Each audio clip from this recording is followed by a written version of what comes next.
So hello everyone, and welcome to today's session, Automating NGS Workflows for the Analysis of Rare Diseases, Genuity Experience. I'd like to start by introducing today's speakers.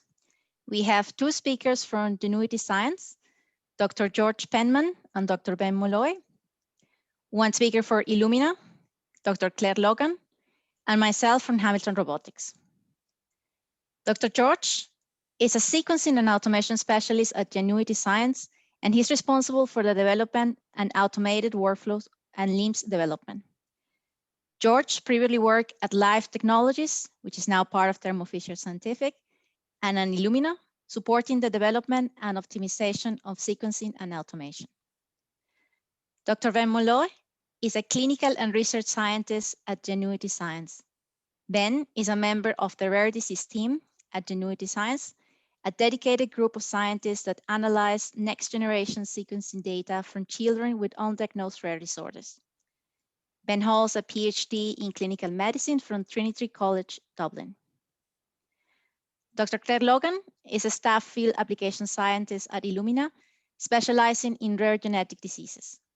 She worked for 10 years identifying novel genetic causes of rare diseases, published in high-impact journals, and help translate these findings into clinical setting. Clare joined Illumina to help other labs embrace genomic technology and improve molecular diagnostics for rare diseases. I will be the last speaker. My name is Gabriela Boza-Moran. I am the Scientific Content Manager at Hamilton Robotics. I have a PhD in molecular and cell biology from the University of London and an MBA in the Management of Technologies from EPFL in Switzerland. My role at Hamilton is to create and disseminate scientific content describing the use of Hamilton products in various application areas. Before we begin, I would like to mention some important aspects.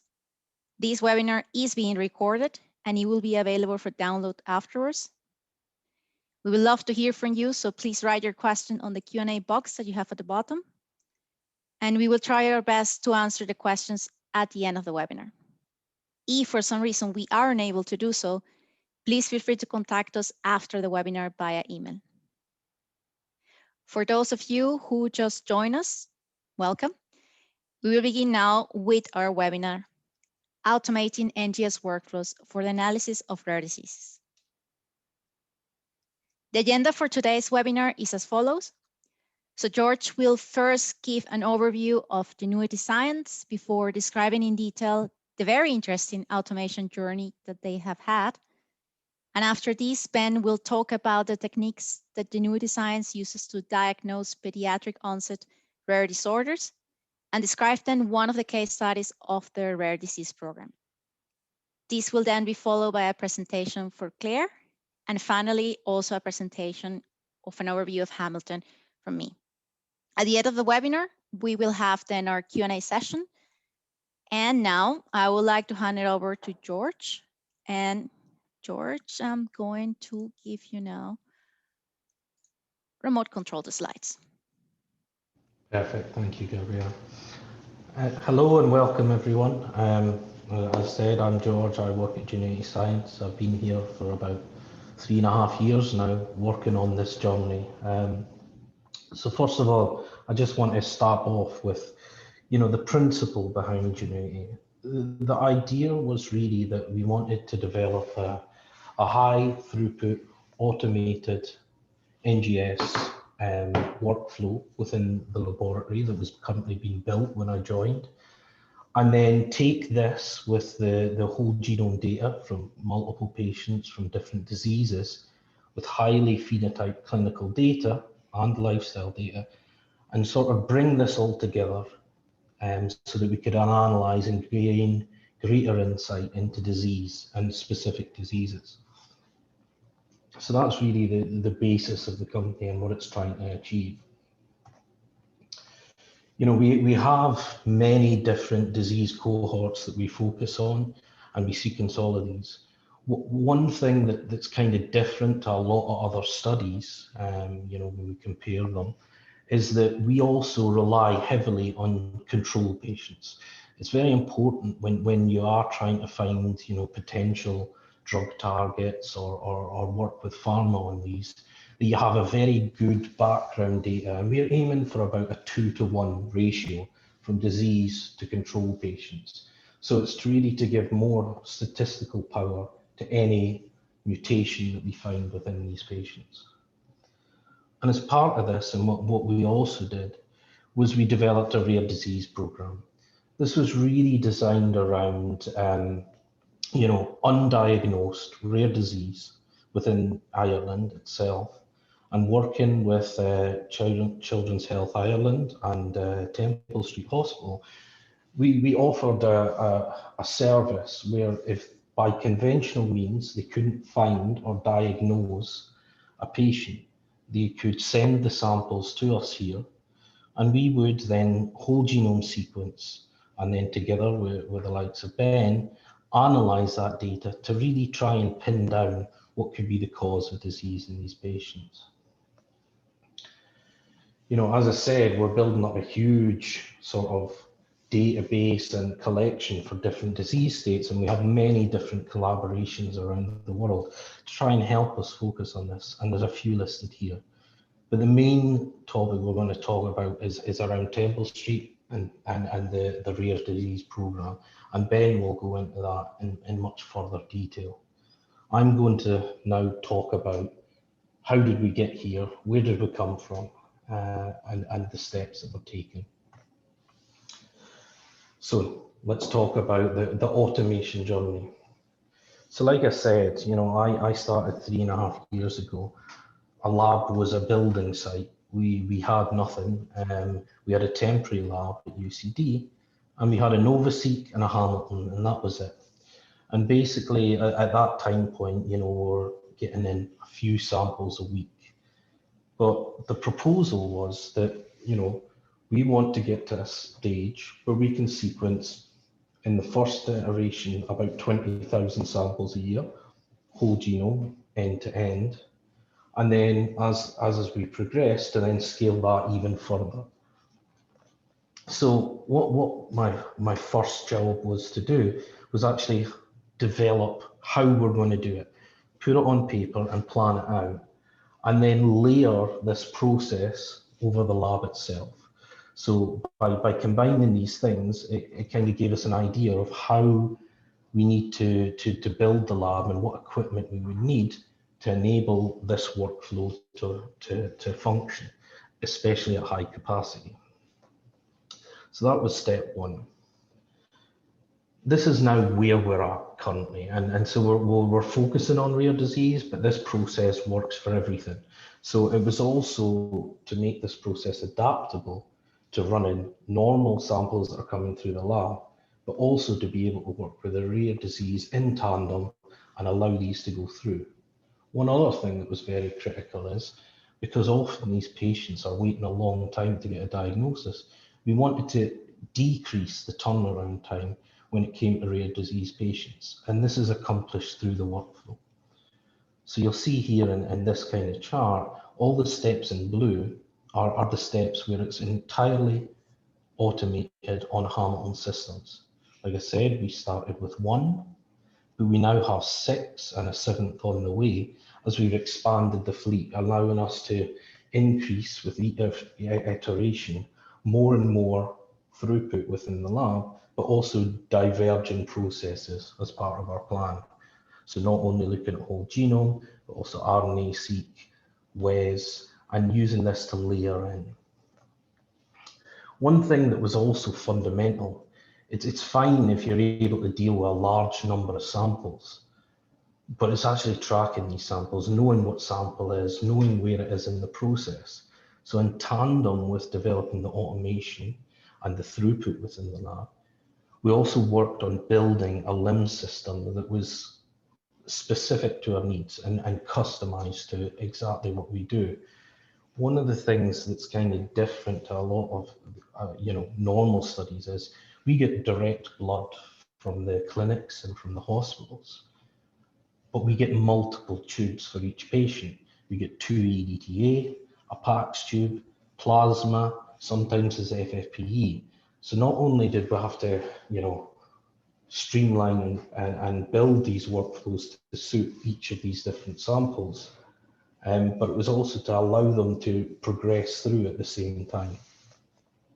So this is really where our LIMS development team came in and really built a system, and like you'll see in the screen here, that gives us an entire overview of everything that's happened to that sample, with the time points, all the data and everything.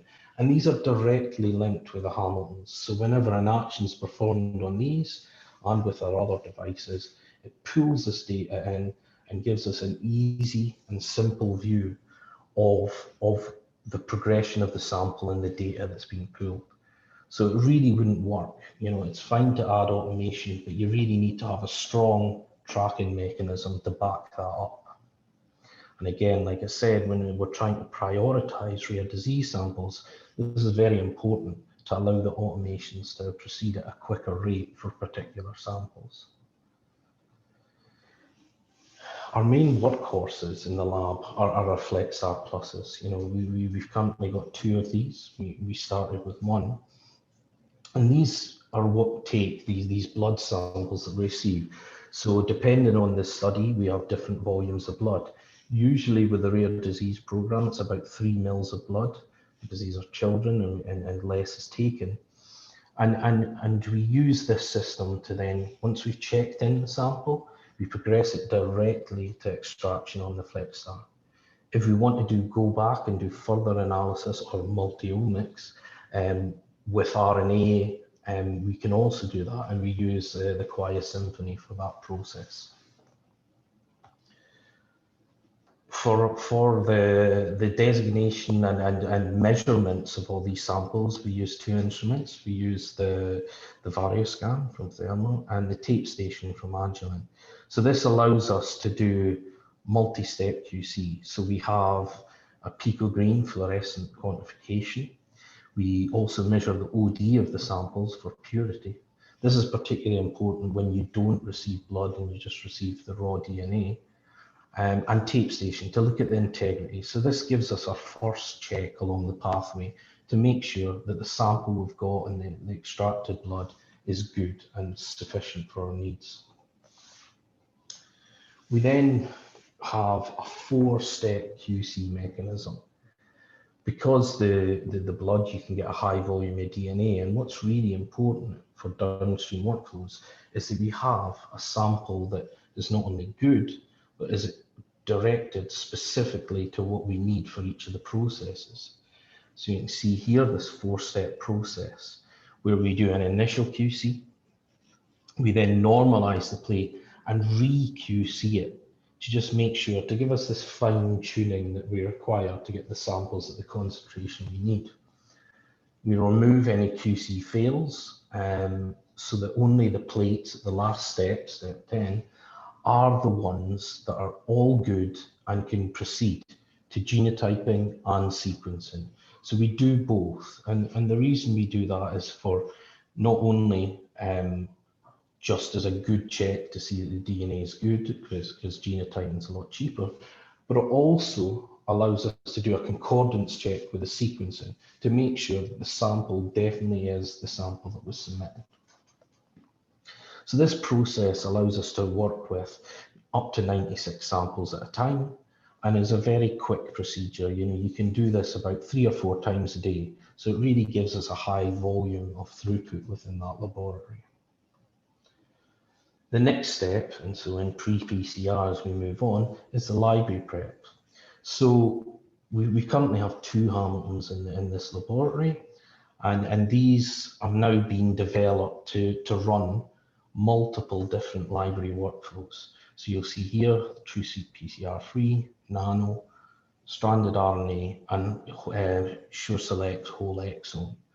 Now, originally, we only started with whole genome, but we've expanded this over time and allowed us to upscale our throughput. Another sort of challenge in this is not only taking these workflows and working with a consistent deck across the robots, because this is really important. If you want to scale up, you just add another robot and don't have to modify any methods.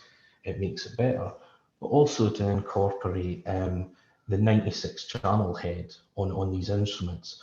So we worked with Hamilton with the NGS star and modified it so that we could allow throughput using the core head and not just the single channels to try and increase our rates. And you'll see here a sort of rough estimation of how long each of these processes take.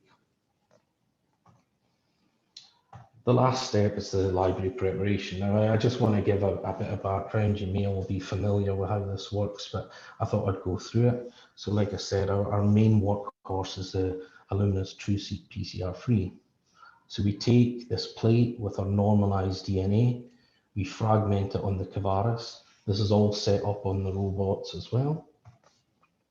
We then perform the entire reaction. So these fragmented strands are then end repaired and phosphorylated, ready for the size selection. So we go through spry cleanup as per the normal protocol and enrich for fragments within a certain range. We then A-tail these fragments to then allow the final addition of the adapters onto these to allow the sequencing to continue.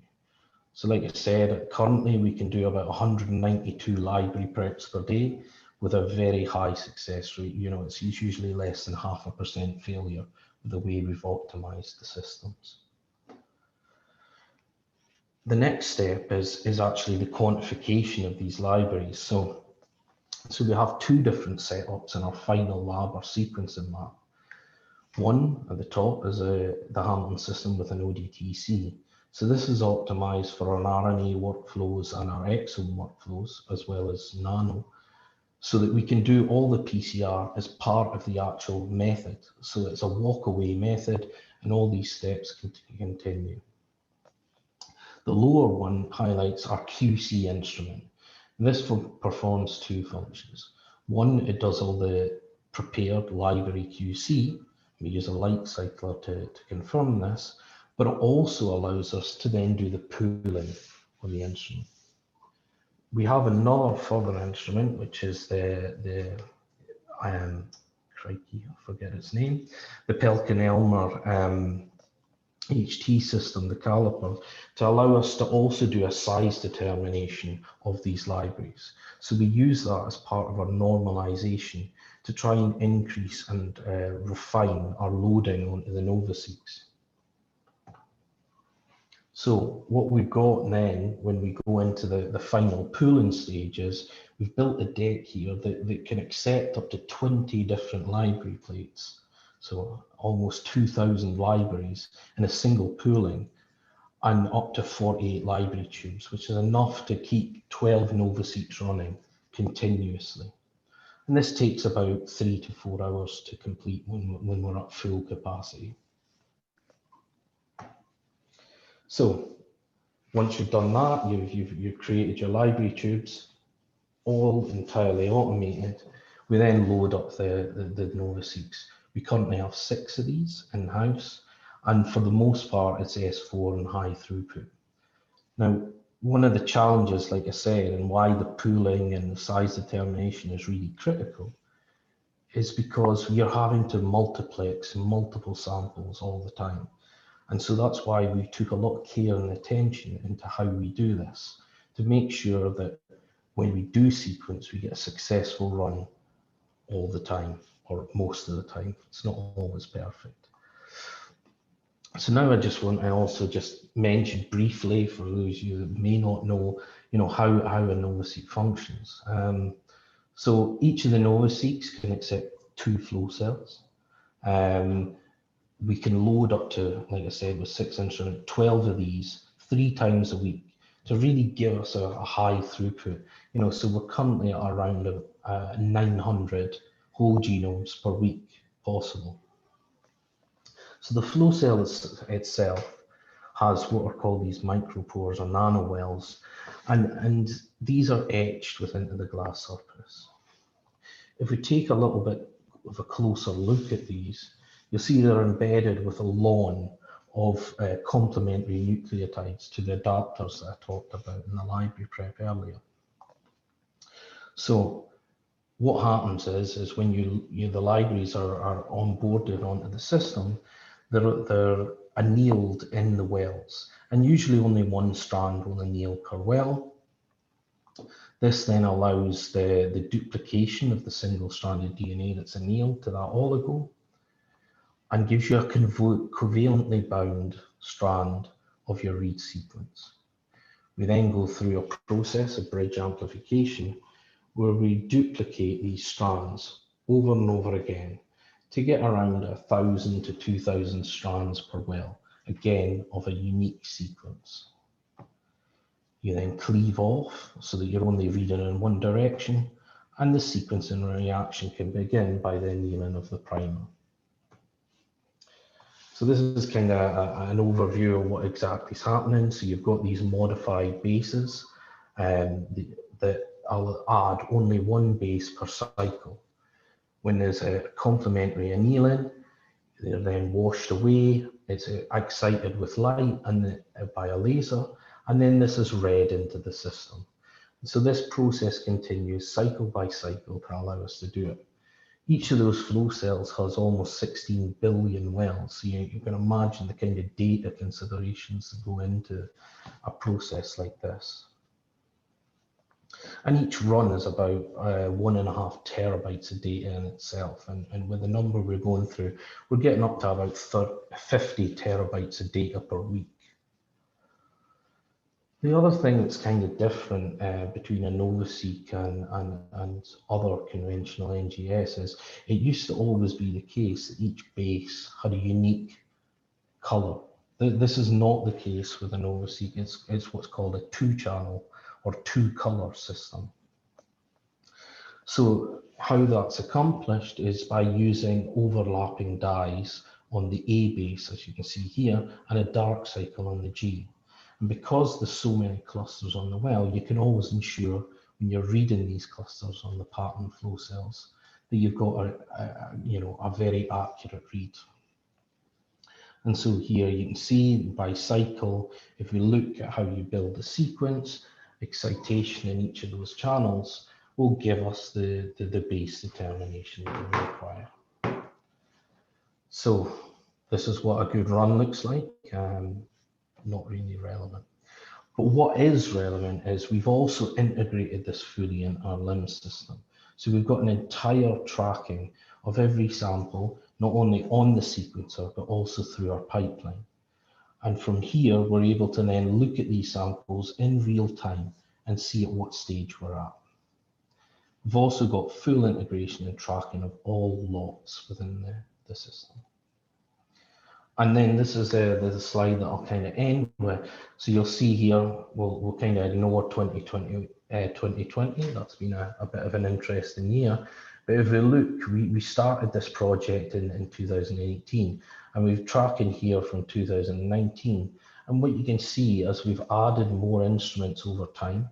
So the graph is the cumulative total of sequences performed, and the blue bars are the number of samples loading on sequencers. We're really able, by putting this plan into action, scale up and build the throughput within the lab in a very steady rate. So I'd like to just thank you for your time and pass it over to Ben. Okay, thank you, George. Give me 1 second to pass it now. Ben, do you now have control of the slides? Be helpful to unmute first. Thank you, Gabby.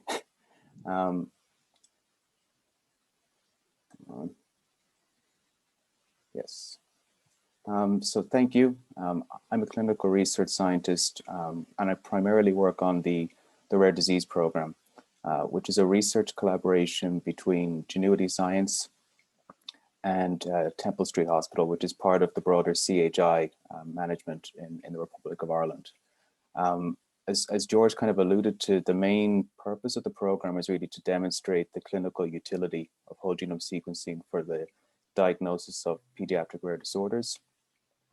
And part of that really to actually effectively translate this technology across automation is important at many different levels. And Hamilton is providing that solutions within the lab and liquid handling, but we also tried to automate our analysis processes as much as we can as well. I'm not actually going to go into that in too much detail today. What I really want to do today is to give a very high level view of rare disorders, just a brief introduction background on that, the types of variation that we would encounter, the testing we would use to capture that, and then really to just talk a little bit about the program, the impact it's having, and how ultimately it leads to better diagnosis within this field. So the incidence of rare disorders, or the definition, is one that occurs in 1 per 2,000 individuals. At present, the number of recognized distinct conditions is somewhere between 6,000 and 7,000. About 72% of those are classified as having a genetic basis, and most of these then are exclusively pediatric onset. It's worth noting that most individuals who have a rare disorder will actually fall within a very small bracket of the 6,000 to 7,000. So about 4% of rare disorders account for most of the population of a rare condition. We're not really focused on that. You could probably call what our program's looking at as more like the ultra rare pediatric conditions, where there may only be a handful of individuals already described in the literature. In most cases, a diagnosis does not lead to a cure, but it does sometimes lead to much better patient management, and there could be existing treatment plans that would work more effectively. I'm thinking of, for example, there are certain types of epilepsies that respond better to particular drugs than others. It's also important from the point of view of family planning. For, in many cases, young parents may want to have more children and understand how particular conditions were inherited. It's also important for siblings as well if they want to have their own families. In many instances as well, there'll be specific support groups for each condition, so they can reach out to other families with children who will have a similar story, and they can be there to support each other. And in Ireland as well, it's very important to actually be able to put a name to your condition to access the right funding, supports, and structures. And it's important, I suppose, not to underestimate the importance for them of having a diagnosis as well. And a lot of families will talk about a diagnostic odyssey and facing years without understanding the particular condition they're faced with. And that will be particularly relevant again in the case study that I'm going to talk about later. So from the point of view of genetic variation that we would encounter, and this is purely from a subjective point of view, and I'm thinking of this in terms of using one test, so whole genome sequencing. And I suppose the complexity that we would encounter when it comes to either robustly identifying this type of variation and also classifying it. So I suppose from our point of view, using one test of whole genome sequencing and using the ACMG guidelines, the easiest, most straightforward things to classify would be your missense, frame shift, stop gain, and canonical splice variation. Then the more difficult things would be things like start loss, because you would have to consider that there may be alternative start codons downstream. And in many cases, you'll have to do RNA-seq to gain evidence to actually prove that. The same for non-canonical splice variation. RNA evidence in most cases will be required. For CNVs, and in particular, I'm thinking of smaller ones that may just be removing 1 or 2 exons. In most cases, to actually prove this, you need a second level of evidence as well. And until recently as well, the classification of smaller structural variants, it was much more difficult, and the ACMG actually released guidelines at the end of 2019 that have helped bring a bit more clarity around that. Moving on again, then with repeat expansions, short read whole genome sequencing, particularly for conditions where the repeats tend to be quite long, it's quite limited in that ability to capture that effectively. So we have used long read on a number of cases, particularly for more complex structural variations, and then non-coding variation as well. Why we can capture that with whole genome sequencing, particularly when we're talking about regulatory variants, in most cases, you would need to actually perform functional work to see if there's actually a physiological effect before deeming that it will be of clinical relevance. I was trying then to paint a picture of what the clinical genomic landscape looks like in Ireland from the point of view of testing. And I was trying to put it neatly into 3 different columns, but it doesn't quite work out that way. So within the standard clinical practice, and as a prerequisite for enrollment in our particular program, most patients are asked if they have an array CGH. really to look for gross deletions and duplication events. Why do we ask for that before whole genome sequencing? Because it's faster, it's cheaper, and in most instances it will actually capture, particularly within neurology, some of the more obvious presentations that they will encounter. Beyond that as well, we see that a lot of clinicians will turn to single gene sequencing, and particularly if they're clinical geneticists, they might recognize the clinical presentation of the proband may only fit with 1 or 2 genes, and it makes more sense for them to sequence them directly. Karyotype is something that we've noticed has been falling out of favor a little bit. With clinicians, we hope sometimes not mistaking that our ACGH would cover all of the bases with regard to this technology, because of course, our ACGH will not pick up reciprocal translocations, but it is something we have noticed that it is not actually receiving the same level of testing as we would have seen in the past. Gene panels are frequently used, but we would expect that as whole exome sequencing and whole genome sequencing become more commonplace within standard clinical practice, that gene panels may become obsolete. And at the same time as well, we're trying to introduce in certain cases, so for instance, we have had cases with non-canonical splice variation where we have supplanted our evidence with RNA-seq evidence, and the same for long read. But this is very much, while whole exome and whole genome are becoming more visible within the standard workups within the Republic of Ireland, very much so the RNA-seq and long read parts of the technologies are still very much in the introduction phase, still very much translational. If you have a genetic variant then of interest and you have clinical data for the patient, there's a few, I suppose, at a very high level, some basic questions you want to ask to actually determine if this finding could be diagnostic or not. So one of the first things you would ask is basically, how is this variant inherited? Then when you're looking at the allele frequency of the variant, how rare or common is it? Then looking at the variant itself in its own right, and is that variant actually, is that type of variation established as deleterious with respect to that gene? Is the gene morbid for a specific condition? And then importantly, does this phenotypic spectrum of the condition correlate with the patient's clinical presentation, taking into account things like variable expressivity, penetrance if parents are carriers of these conditions as well. But it's also, there's been a lot of stress put on this recently, the tendency to add phenotypes onto conditions that are described and not giving maybe more chance to the fact that there may be independently segregating events occurring in rare disorders as well. So now I'd like to talk a little bit about the program itself. So the program started in 2017 with Temple Street. To date, we've worked with over 20 clinicians across 7 different clinical departments. We've recruited over 220 families. And at this point, I think we've about 700 whole genome sequences generated. Our turnaround time for return of results, we have aimed for and are meeting a 4-month turnaround time. Part of that is, I think as George alluded to as well, it's about changing their mindset. I think there probably was a view anyway within the Republic of Ireland system that whole genome sequencing was very much viewed as research. And while this is a research program, we're trying to change the mindset for them to think of this more as a clinical test and to see the clinical validity in it. For our positive findings, where are they going, to which departments, and what is our hit rate? So about 60% of our positive findings are going to neurology, but it's important to note here as well that about 60% of our referrals are from the neurology department as well. And when we actually even out the average per department, it's about 20%. So it's 20% of cases are positive in neurology, 20% in metabolics. But I think the important thing to note here as well is that we're seeing broad applicability here in this technology across the disciplines. It's not just neurology, it's metabolics, genetic referrals as well, nephrology, immunology. And I think that shows kind of great promise for in terms of translating this technology across into the clinical setting.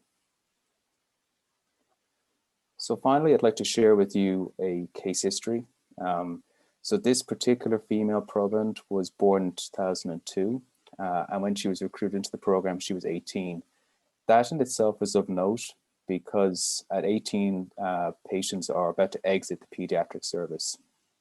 And typically, if they exit the pediatric service undiagnosed, it's very difficult beyond then to actually get a diagnosis. And that was the case for this particular family.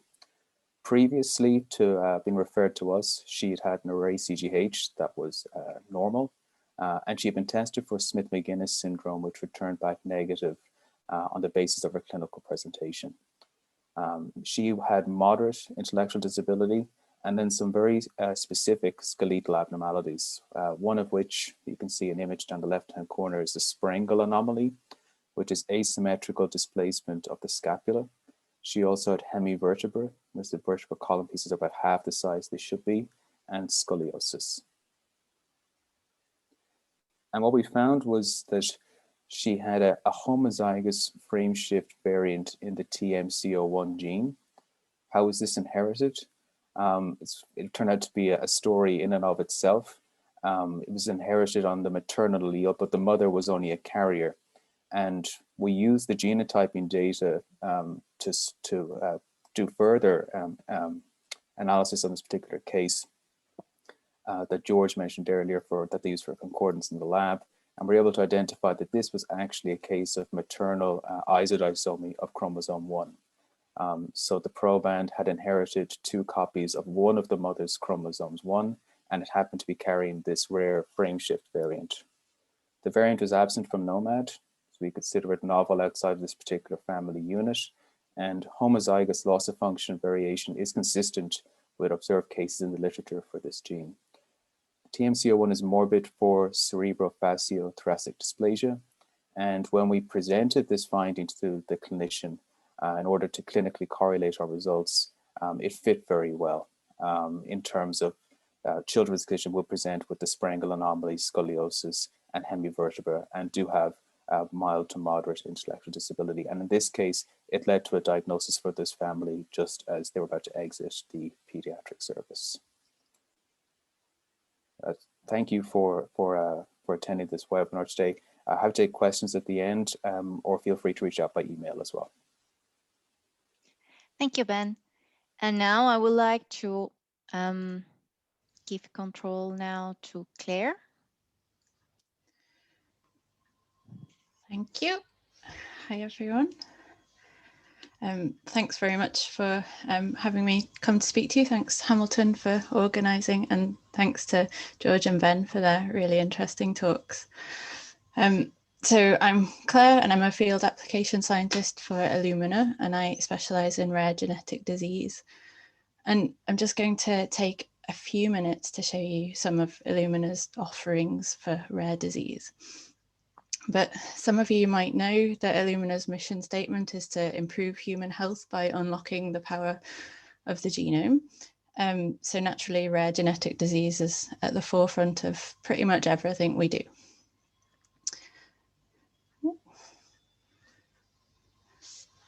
Sorry.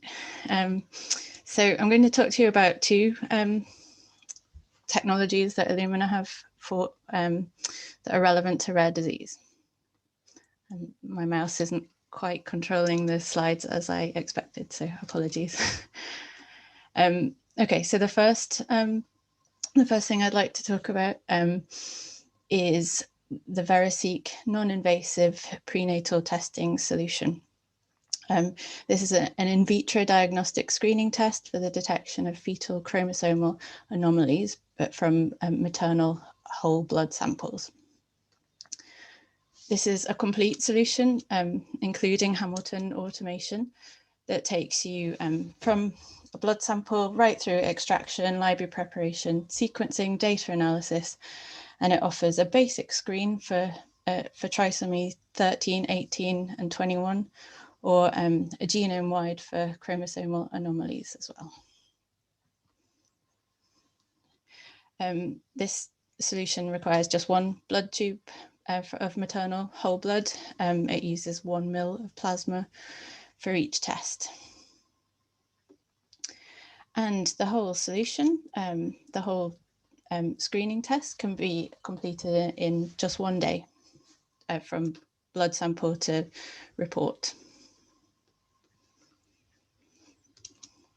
So to summarize what I've mentioned here, This assay is making a whole genome sequencing library from cell-free DNA in an expectant mother's blood.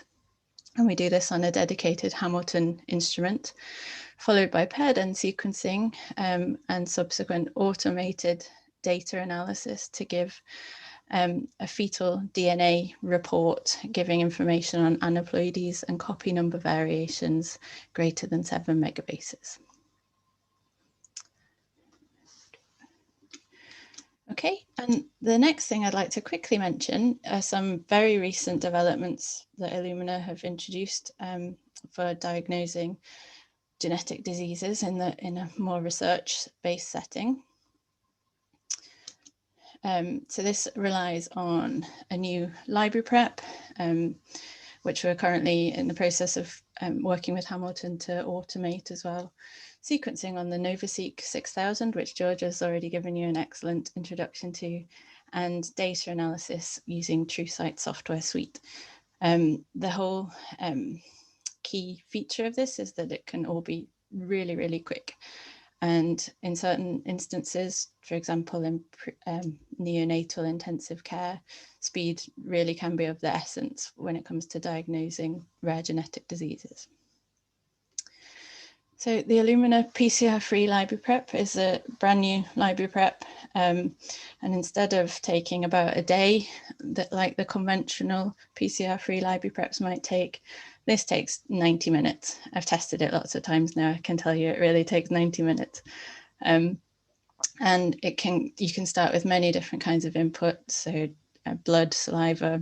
And one key feature that helps speed it up is that we're getting automatic normalization of our outputs, which means we don't have to do lots of quantification steps.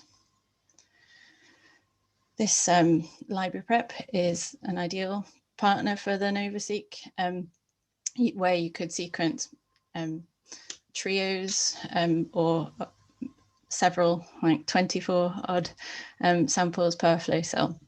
And you could do that in anything from a day to 2 days, depending on which scale of flow cell that you're running.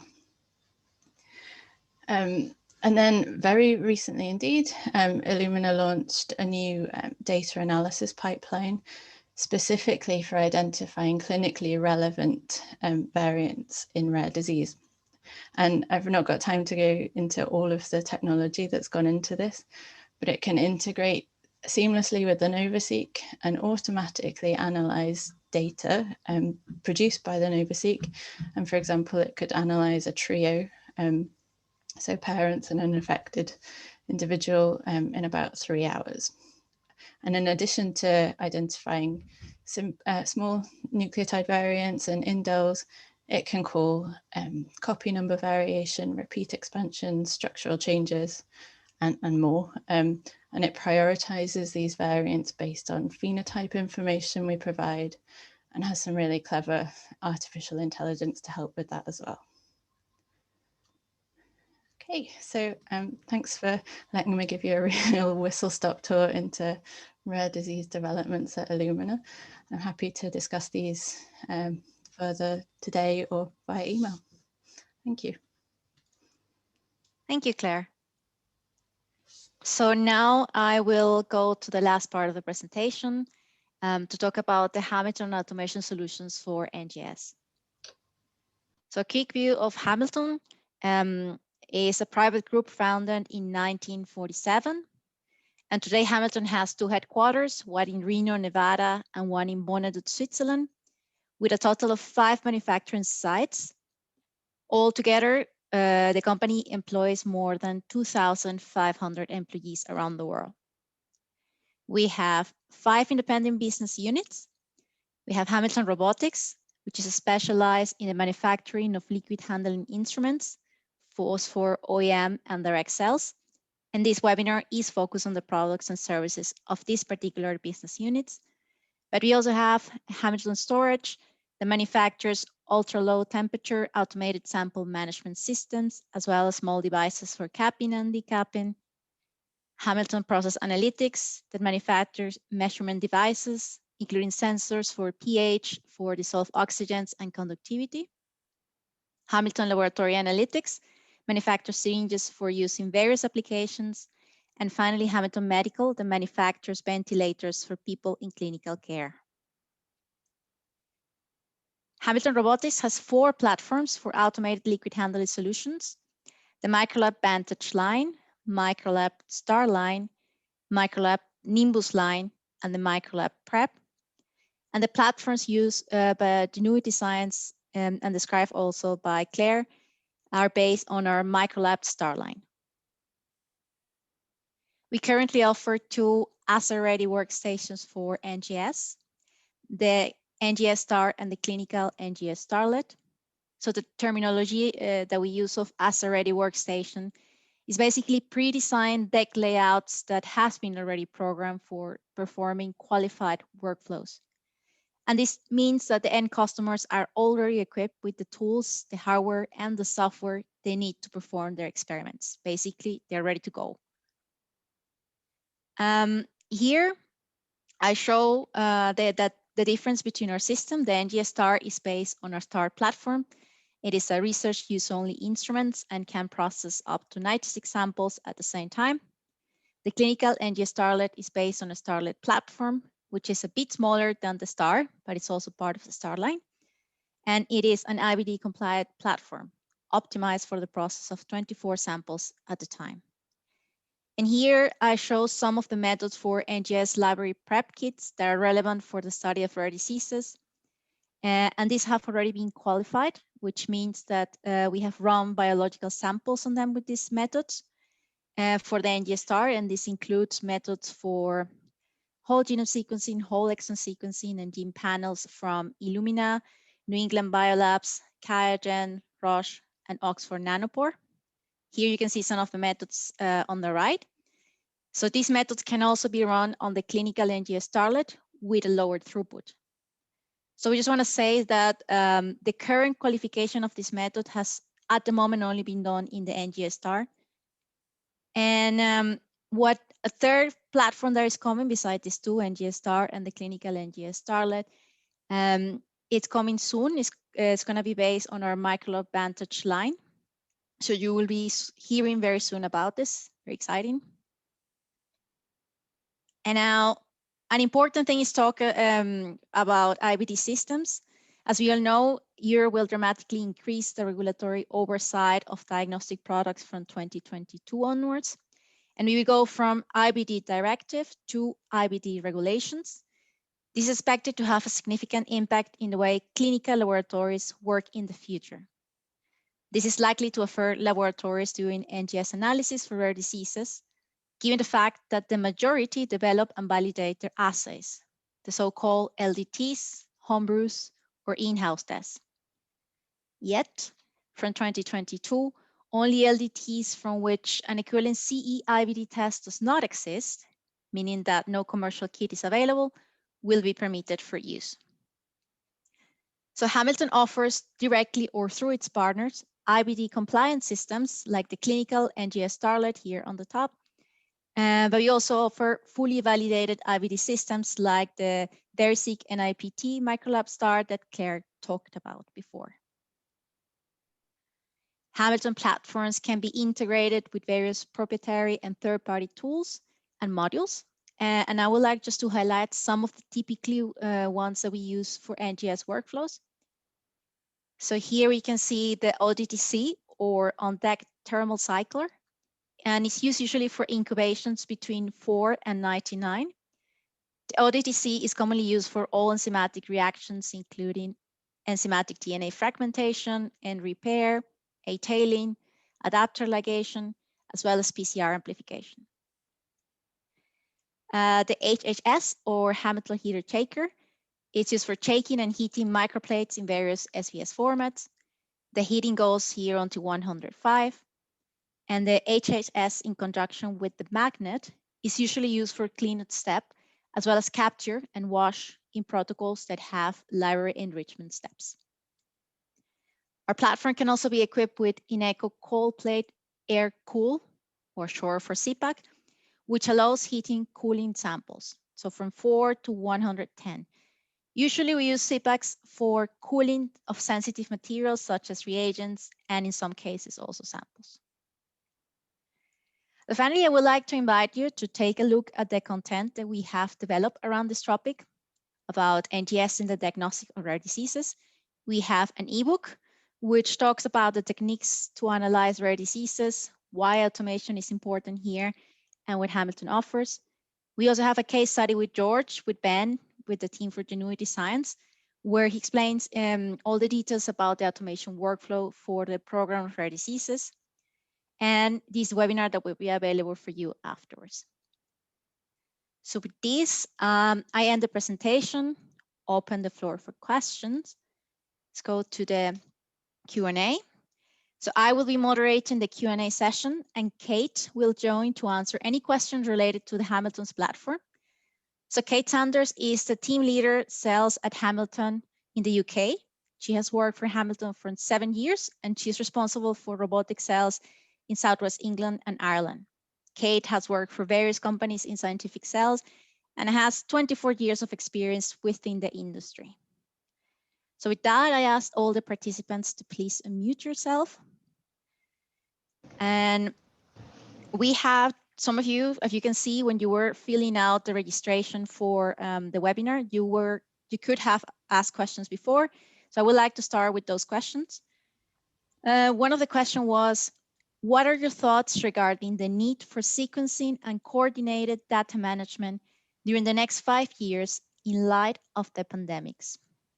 This is from Lars Brandon. Maybe George and Claire would like to answer this one.